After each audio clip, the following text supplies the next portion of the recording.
Então, atualizações com deduções de pagamentos, recolhimentos de INSS e imposto de renda. Encargos pagos em datas diferentes do crédito do reclamante. Os impactos nas contas e solução de contorno. O valor total do pagamento, que é esse que está aqui em cima, é a soma dos valores constantes de valores para os créditos do reclamante, que é essa aba, outros débitos do reclamado e débitos do reclamante se tiver, certo? Então, o que você põe aqui em cima vai ser sempre a soma do que você colocou nessas três guias. Normalmente a gente utiliza só as duas primeiras. Então, créditos do reclamante e outros débitos do reclamado. Então, aqui o total pago foi 100 mil, 80 mil foi para créditos do reclamante e 20 mil para outros débitos do reclamado. O valor de pagamento para crédito do reclamante corresponde ao valor bruto pago ao reclamante e deve ser a soma de todos os valores marcados nas quatro opções, parcelas de crédito do reclamante. Então, essas parcelas aqui são as parcelas de crédito disponíveis no cálculo. Você tem o principal, tem o FGTS, pode ter multas devidas ao reclamante e multas devidas ao reclamado, aquelas que deduzem do crédito do reclamante. Então, o que você paga aqui tem que ser a soma disso tudo aqui, ok? Quando a gente marca aqui, normalmente ele marca em apurar. Se você deixar em apurar, ele distribui de forma proporcional. Porém, se eu quiser demonstrar os valores que eu quero deduzir de cada um desses, eu tenho que desmarcar o apurar e informar. Então, vamos supor que dentro desses 80 mil aí, 20 mil foi liberado através de alvará do saldo do FGTS que estava lá na conta vinculada do reclamante. Então, aí no caso, eu teria que especificar para tirar do FGTS aquele valor que saiu da conta vinculada. Na maioria das vezes, a gente vai deixar em apurar, deixa que o sistema deduz. E sempre que tiver 1, 2, 3 ou 4, marque todos. Como o PJCalc atualiza o valor bruto do crédito do reclamante, todas as deduções devem estar somadas ao crédito líquido pago ao reclamante em valor de pagamento para crédito do reclamante. Então aqui eu vou informar sempre o valor bruto pago.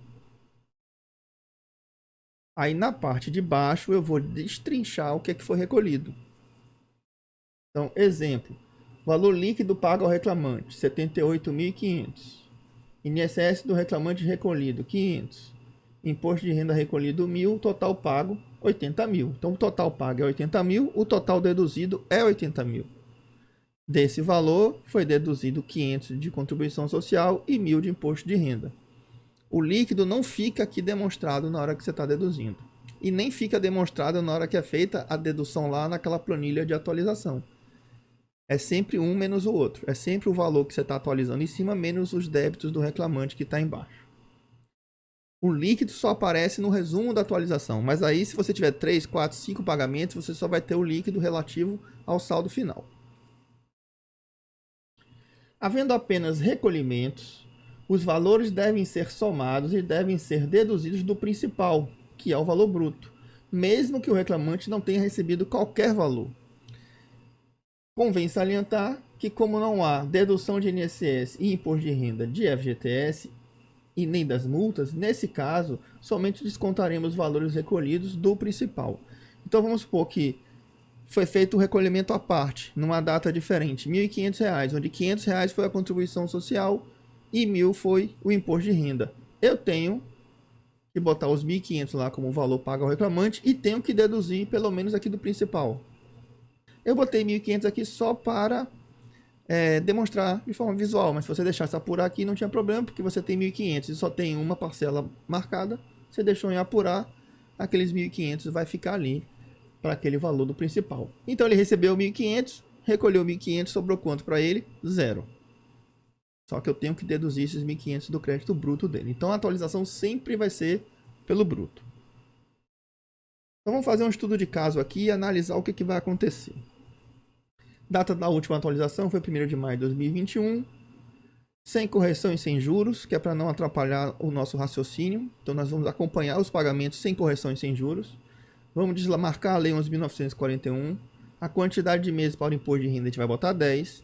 E as parcelas atualizáveis vão ser valor tributável 50 mil e valor não tributável 50 mil. Ou seja, a base de cálculo do imposto de renda sempre vai ser metade do valor bruto, do valor total. Descontos do crédito do reclamante. Nós temos 5 mil de INSS e também temos do reclamado, 5 mil, a gente tem que repetir, do segurado, e mais 10 mil da cota social patronal.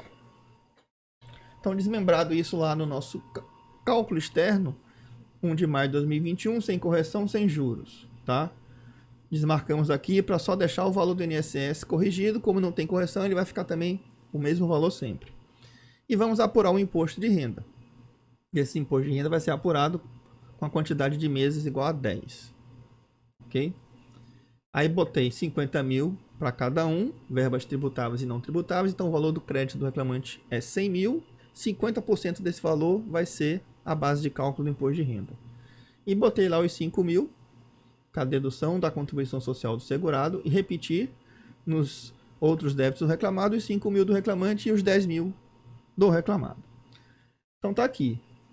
O valor é devido a ele 100 mil, ok? Nós temos 5 mil de INSS e 3.763,70 de imposto de renda calculado sobre aqueles 50 mil.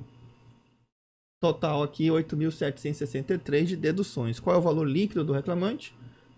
100 mil menos 8.763,70 vai dar 91.236,30. Observe que a atualização sempre é pelo valor bruto, 100 mil. A dedução, 8.763,70, é feita em separado. O líquido do reclamante é o total da subtração, 91.236,30, que só vai aparecer no resumo da atualização. O cálculo do imposto de renda, ele pegou metade daquele crédito bruto, 50 mil, 10 a quantidade de meses, 5 mil é a dedução da contribuição social, 45 mil é a base de cálculo, que dá uma líquida de 22,5, dedução de 6.361,30 e o valor devido de imposto de renda, 3.763,70. Agora a gente vai fazer um pagamento de 70 mil, em que esse valor vai ser todo liberado para o reclamante. 70 mil aqui em cima, 70 mil aqui, descontando do principal. Ao liquidar, temos que desmarcar a opção de cobrar encargos do imposto de renda, se não quisermos acrescentar juros e multa pelo não recolhimento do imposto de renda, que será acrescido aos débitos do reclamante. Então observem que ele deduziu os 70 mil. Então o total antes era 3.763,70. A gente deduzindo 70 mil, ele está calculando 3.539,48. E ainda sobra o restante do saldo remanescente, que é agora o valor do imposto de renda aumentou, foi para 3.975,08. Ou seja, não temos correção, não temos juros, pagamos 70 mil e o imposto de renda aumentou. Por que o imposto de renda aumentou? Se foi pago 70 mil, 50% é base de cálculo do imposto de renda. Então, 35 mil é a base de cálculo do imposto de renda. Porém, não houve dedução de contribuição social da base de cálculo. A quantidade de meses é 7, já que era 100 mil, 70 mil é 7 meses. Né? Só que aqui, a base de 35 mil, na hora de você fazer o cálculo do imposto de renda, a alíquota foi 27,5 em vez de 22,5, que é o que estava lá antes. Por quê? Porque você não teve a dedução do INSS. Aí você chegou nos 3.539,48 relativo a esse pagamento de 70 mil.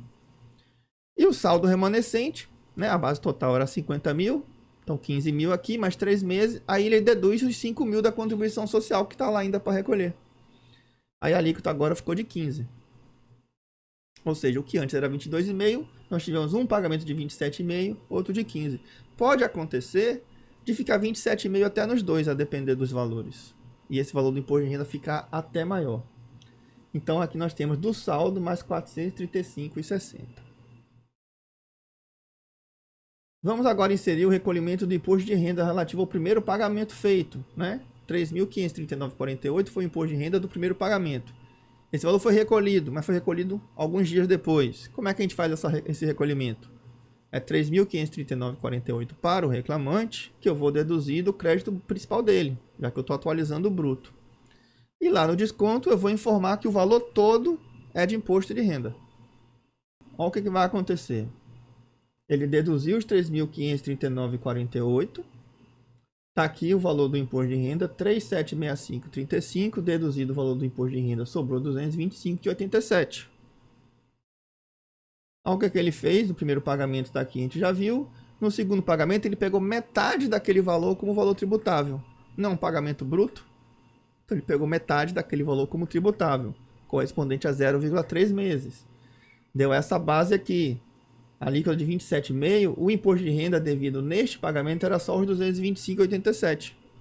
Então aqui tem o valor devido para os pagamentos em 15 de agosto e 10 de setembro, né? Aqui foi pago, ele deduziu, ficou devendo ainda esses 225,87 desse pagamento. E sobre o saldo, ele pega de novo o resto lá e ainda acha mais 276,58. Então agora ele ficou devendo ainda 502,45 de imposto de renda. Ou seja, somando tudo, o que era devido no início e o que já foi pago, ele já tem 4.041,93 de imposto de renda aí. Faremos agora a quitação total devido do imposto de renda, no valor de 502,45 e INSS no valor de 5.000. A reclamada, não, vou quitar logo tudo, INSS e imposto de renda para não dever mais nada disso. Então, total de crédito, 5.502,45. Eu vou descontar tudo do principal. E lá embaixo, nos descontos, eu vou marcar 5.000 para a previdência, a contribuição social e 502 para o imposto de renda. Ele vai lá e calcula, deduz o INSS, né, 5.502, calcula o imposto de renda devido sobre este pagamento, deduz os 502 e fica negativo, ou seja, o valor do imposto de renda era menor nesse pagamento, recolheu um valor maior e sobrou aqui 276,58. Esse 276,58 o sistema simplesmente descarta. Então tá aqui os 5.000 do INSS sendo deduzido, zerou a base de cálculo, e aí o valor devido foi pago, zerou, e aí depois do valor que está sendo pago de 10.000, mais 969,14 de imposto de renda. Ou seja, já temos 4.734,49 de imposto de renda. E esse imposto de renda nunca acaba. E você fica tentando eliminar ele e você não consegue. Tá? Por quê? Porque o PJ cálculo foi feito para cada pagamento que for feito ser pago proporcionalmente o INSS e o imposto de renda. Mas como a prática é primeiro priorizar o pagamento do reclamante e deixar os recolhimentos para o final, isso faz uma bagunça tremenda dentro do cálculo. E agora a gente já não tem mais o INSS para deduzir da base de cálculo. Então olha o que aconteceu no saldo remanescente, mais imposto de renda para pagar. Conclusão. O não recolhimento dos encargos devidos pelo reclamante proporcional a cada pagamento, principalmente em relação ao INSS, causa distorções no valor pago a título de imposto de renda. Para que o sistema possa deduzir o imposto de renda de forma autônoma, deveria ser preservado o valor da dedução do INSS proporcional a cada pagamento, para a dedução da base de cálculo, mesmo que não haja recolhimento de INSS. Além disso, os valores pagos a maior de imposto de renda teriam que ser preservados também para a dedução do saldo, o que também o sistema não faz.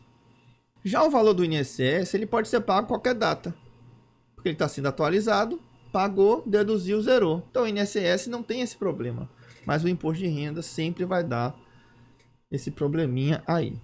Deduziu aqui o INSS do reclamante e zerou. Ficou só os 10.000 do reclamado. Vamos considerar o mesmo cálculo, porém sem INSS, só com o imposto de renda a recolher. Como não há recolhimento de INSS a deduzir da base de cálculo do imposto de renda, o valor de R agora é 5.056. Então o que eu fiz? Eu fui lá e tirei os valores devidos de INSS daquele meu cálculo externo. Só deixei os 100.000 e mandei calcular o imposto de renda. Certo? Então tá lá. Primeiro pagamento 70.000. 5.056,40. Não tem INSS influenciando na conta, ele vai deduzindo. Agora vamos pagar o imposto de renda todo. Foi lá e recolheu o imposto de renda, 5.056,40, 5.056,40 destinado ao reclamante, tudo descontado do principal e recolhido de imposto de renda. Ainda sobrou 1.256 de imposto de renda. Por quê? Porque aquele valor que está sendo pago de imposto de renda, como é o valor bruto, ele não é 100% imposto de renda. Ali nós temos 50% de verbas tributáveis e 50% de verbas não tributáveis. Então observe que na hora de fazer o desconto, no cálculo de 70.000, o valor devido de imposto de renda é 3.806 centavos. Ele deduziu os 5.056,40, que foi o que eu mandei deduzir. Deu um saldo negativo de 1.256,34, só que esse valor ele some. É exatamente o valor que sobrou lá em cima de imposto de renda a ser pago ainda para o reclamante. Ou seja, esse valor que foi pago a mais, ele não é aproveitado no cálculo. Solução de contorno para resolver as distorções. Considerando esse nosso último cálculo, que resultou numa dívida de R$ 5.046,40 de imposto de renda, certo? Tá aqui.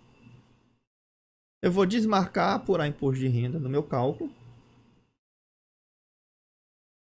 E vou botar lá os 100 mil como verbas não tributáveis. Você pode até deixar como estava, 50 mil verbas tributáveis e 50 mil verbas não tributáveis. Porque como eu já desmarquei para não apurar imposto de renda, ele não vai apurar. Mas se você estiver colocando agora pela primeira vez, você pode botar os 100 mil todo como verba não tributável. E vai lançar como multa e indenização devida a terceiros pelo reclamante, imposto de renda, credor União Federal, você informa os 5.056,40. Tá? Essa multa ela vai ser deduzida do crédito do reclamante. Você clica no mais e aí o valor vai ficar lá do mesmo jeito que estava antes, imposto de renda para a União Federal. O nome fica diferente. Mas você lançou isso como multa e indenização. Aí se eu quiser fazer o pagamento de 70 mil, a gente viu que dá certo. Faz 70 mil, continua devendo 5.056,40. Se eu fizer agora os 5.056,40, tá aqui o valor todo para o reclamante, descontando do principal, só que agora eu vou pagar como multa. Eu informo lá os 5.056,40 como multa, pagou, zerou. Ó. Aí eu não tenho esse problema do imposto de renda, se eu lançar ele como multa e indenização. Assim, não importa quando e como o valor do imposto de renda for recolhido, basta deduzir o valor recolhido da multa e indenização criada para o imposto de renda. Caso haja mudança na tabela do imposto de renda em relação à última atualização, o cálculo do IR deverá ser refeito manualmente sobre o saldo devedor e informado novamente como multa e indenização devida pelo reclamante a terceiro em um novo cálculo externo. A atualização dos valores a serem deduzidos da base de cálculo do imposto de renda também pode trazer distorções na dedução do imposto de renda.